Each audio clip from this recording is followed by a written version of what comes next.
क्यों भाई चाचा? अरे हाँ भाई, एक मेहरबानी का पान दे दो। अरे तोरे लिए मेहरबानी है, हमरे लिए तो कुर्बानी होती है। चलो हटो। हाँ भाई, एक टाइम था जब मैं सब पे मेहरबानी करता था। आज मुझे कोई खड़ा नहीं करता। कौन हो तुम?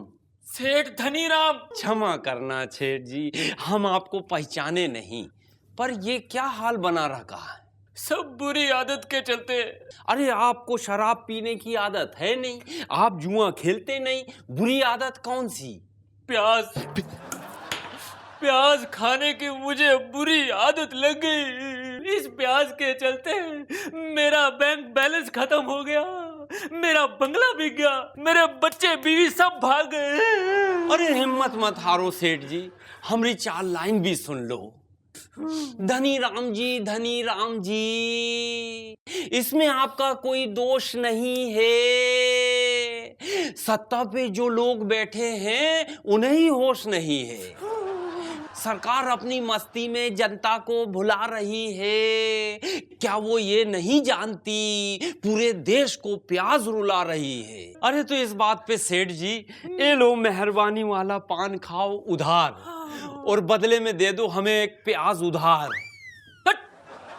नमस्कार देवियों सज्जनों, लेट्स प्ले एबीसी। आज जो हमारे सामने मेहमान आने वाले हैं, वैसे तो उनको इस शो में आने की कोई आवश्यकता नहीं है, क्योंकि वो जहां भी बैठते हैं बकवास वहीं चालू हो जाती है। Please welcome Rajesh Bhatt.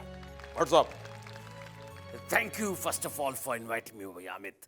It's a wonderful juxtaposition of all the nuclear animosities that is happening along with the molecular energies of the camera. What's up?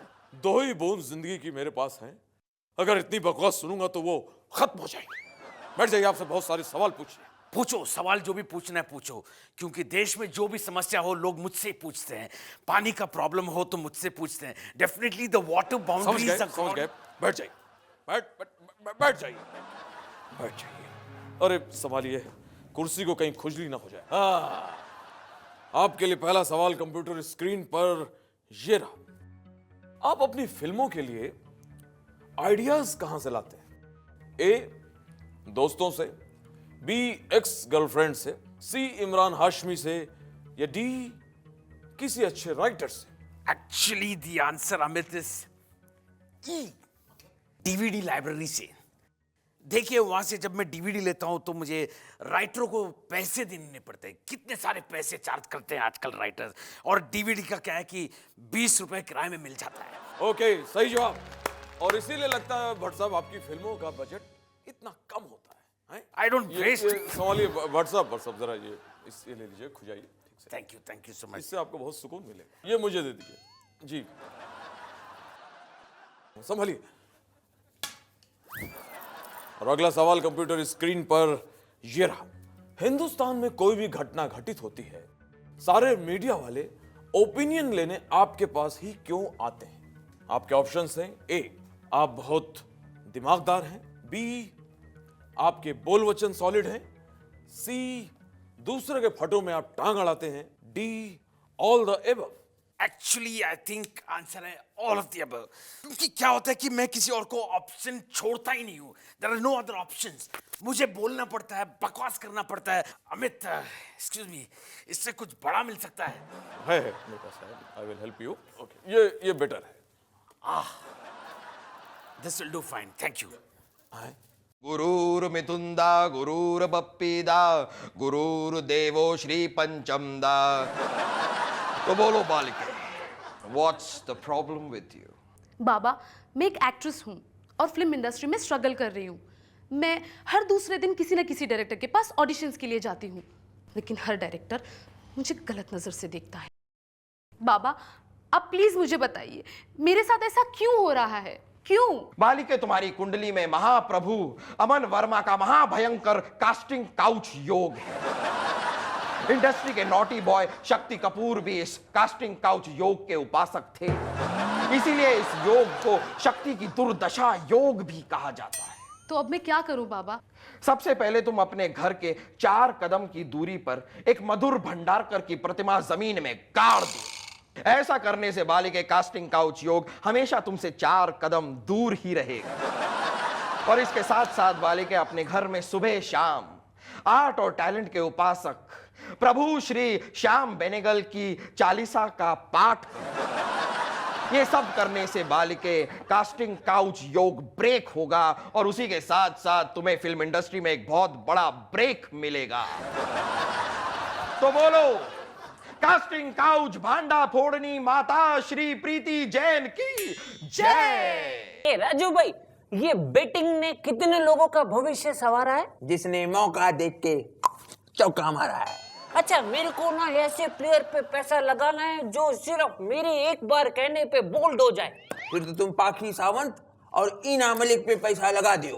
ए बोले तो? अरे तुम्हारे एक्शन बोलने के पहले वो बोल्ड हो जाएंगी। ए राजू भाई, वो तो किसी भी अंपायर की सुनती ही नहीं है, और वैसे भी अगर दोनों में झगड़ा हो गया ना तो मैं तो बर्बाद हो जाऊंगा ना। अच्छा, ये मैं मुरलीधरन पे पैसा लगाऊं तो कैसा रहेगा? अरे पंजा, ऐसा मत करो।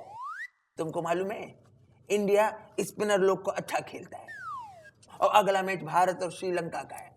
मुरलीधरन बॉल फेंकेगा, अपना बैट्समैन आगे बढ़ के दौड़ दौड़ के मारेगा। ऐसा एक्सपर्ट हो गया अपना बैट्समैन, उस पे पैसा मत लगाओ यार। ये राजू भाई, मुझे एक बात समझ में नहीं आती है कि इंडियन बैट्समैन स्पिन बॉलर को इतना अच्छा कैसे खेलते हैं? बड़ी साईं, उसका क्रेडिट तो हम अपने नेता लोग को देंगे। हमारे नेता लोग है ना, सब घुमा घुमा के पब्लिक को देता है, काम भी सब करता है ऐसा घुमा घुमा के। अरे खिलाड़ी का तो छोड़ो, देश का हर नागरिक इन नेता लोगों का आदी हो गया है। अरे घुमाओ बाबा, कितना घुमाना है, घुमाओ, क्या करेगा। विक्रम, मेरे एक सवाल का जवाब दे। बेताल, मैं जानता हूं कि तू क्या सवाल पूछने वाला है। That's really nice. तू पहले से सवाल जानता है हाँ? चल बता मेरा सवाल क्या है।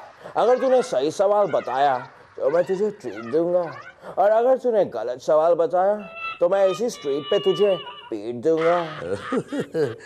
ठीक है, तू पूछने वाला था कि अंडा पहले आया या मुर्गी? Correct Vikram, correct. ये तो सही सवाल है विक्रम, तुझे कैसे पता चला?